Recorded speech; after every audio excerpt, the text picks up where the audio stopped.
then masiqhubeka sithola b.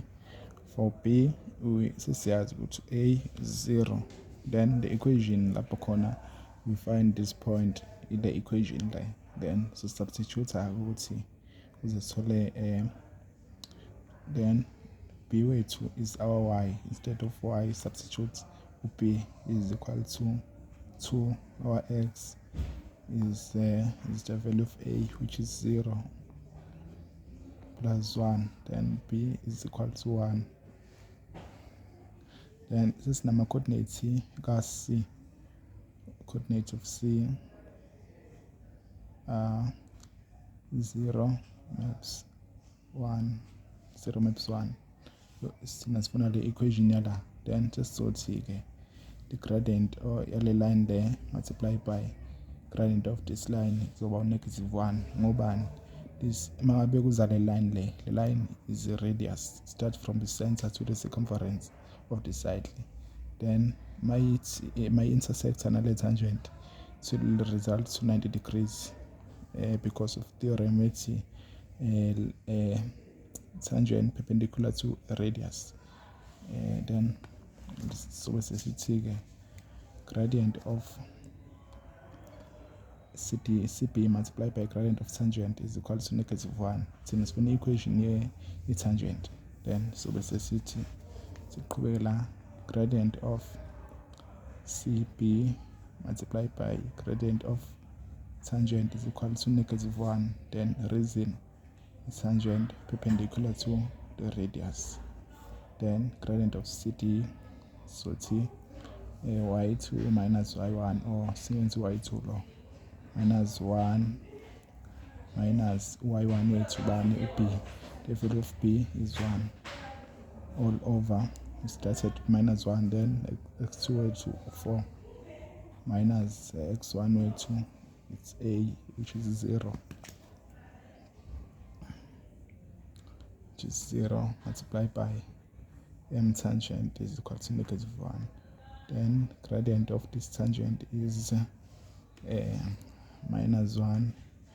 We divide by all this, then -1 is -2 all over 4, then -1, then we invert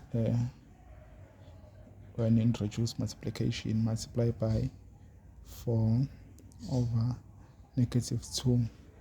Then if we multiply, the answer will be a 2. It will be +2. Then we have the gradient of the tangent. What is left is to substitute this point to find its equation. Then we use this equation of straight line, y minus y1 is equal to m into, this is our m, the gradient, m into x minus x1, then y minus sikliphi point, so senza leli point leli ngoba la kuphasa khona la ngidlula khona i-tangent, then leli point, then y minus into -1 is equal to gradient is a 2 into x minus x1 ilo 4 minus 4, then y is equal to law multiplied by law, it will be 2x minus 8 to multiply by -4, it's -8.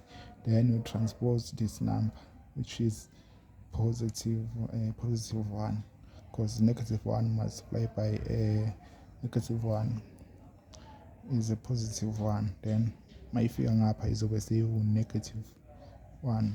Equation will be 2x minus 9.